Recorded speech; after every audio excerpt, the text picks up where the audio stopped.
வேறு ரொம்ப இன்ட்ரெஸ்டிங்கான காரியம். அது எப்படின்னா, நான் மெட்ராஸ் இன்ஸ்டியூட் ஆஃப் டெக்னாலஜி 1957 2ஆம் ஆண்டு படித்து கொண்டிருந்த போது ராமேஸ்வரத்திலிருந்து எனது பிரதர்லா அகமது ஜலாலுதீன் எனக்கு ட்ரெங்கால் செய்தார். அந்த காலத்தில் இது கிடையாது, மொபைல் ஃபோன் கிடையாது. ட்ரெங்கால் செய்தார். ராமேஸ்வரத்தை புயல் தாக்கிவிட்டது என்றும் என் பெற்றோர்கள் என்னை உடனே பார்க்க வேண்டும் என்றும் சொல்லி அந்த டெலிஃபோனில் எனக்கு மெசேஜ் கிடைத்தது. என் மனம் இருப்பு கொள்ளவில்லை.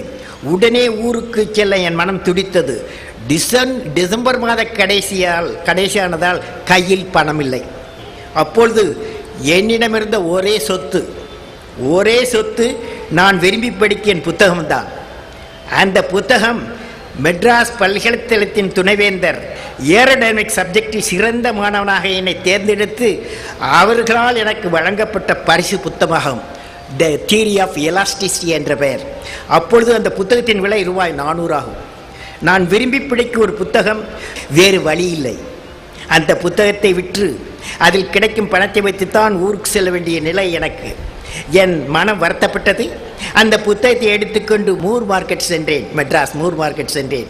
அந்த குடுமி வைத்த பிராமணால் கடைக்காரரிடம் இந்த புத்தகத்தை வைத்துக்கொண்டு பணம் கொடுங்கள் என்று கேட்டேன்.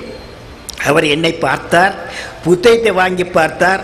அவர் இந்த புத்தகம் பரிசாக கிடைக்கப்பட்ட புத்தகம் என்று அறிந்தார். நீ படிக்கும் புத்தகத்தை வைத்து பணம் வாங்குகிறாய், உனக்கு ஏதோ அவசரம். என்ன அவசரம் என்று கேட்டார். நான் என் அவசரத்தை சொன்னேன். அவர் எவ்வளவு பணம் தேவைப்படும் என்று கேட்டார். நான் ₹60 என்று சொன்னேன். இந்த புத்தகம் எங்கே இருக்கும், நான் எவருக்கும் விற்க மாட்டேன், நீ போய்விட்டு வந்து பணத்தை திருப்பி கொடுத்து அந்த புத்தகத்தை பெற்றுக்கொள் என்று சொன்னார்.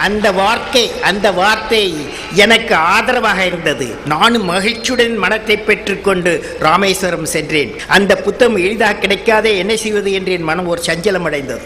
ராமேஸ்வரம் சென்று என் மனம் புத்தகத்தின் மேலே இருந்தது. புயலால் பாதிப்பட்ட எங்கள் வீட்டாரை பார்த்துவிட்டு பெற்றோரிடம் பணம் வாங்கி கொண்டு வந்து சென்னையில் இறங்கியுடன் நேராக மூர் மார்க்கெட் சென்று அந்த பழைய புத்தக கடைக்கு சென்றேன். அங்கு என் புத்தகத்தை பார்த்தவுடன் தான் என் மனதிற்கு நிம்மதி.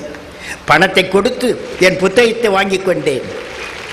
அந்த கடைக்காரர் சொன்னார், உன்னை பார்த்தவுடன் புத்தகத்தின் மேல் உனக்கு இருக்கும் பற்றி தெரிந்து கொண்டேன், எனவே தான் இதை தனியாக எடுத்து வைக்க சொன்னேன். நீ நன்றாக படித்து நன்றாக வர வேண்டும் வாழ்த்தினார். பெரிய மனிதர். புத்தகங்கள் அறிவை கொடுக்கும். சில இக்கட்டான சமயத்தில் புத்தகம் பணமும் கொடுத்து காப்பாற்றும்.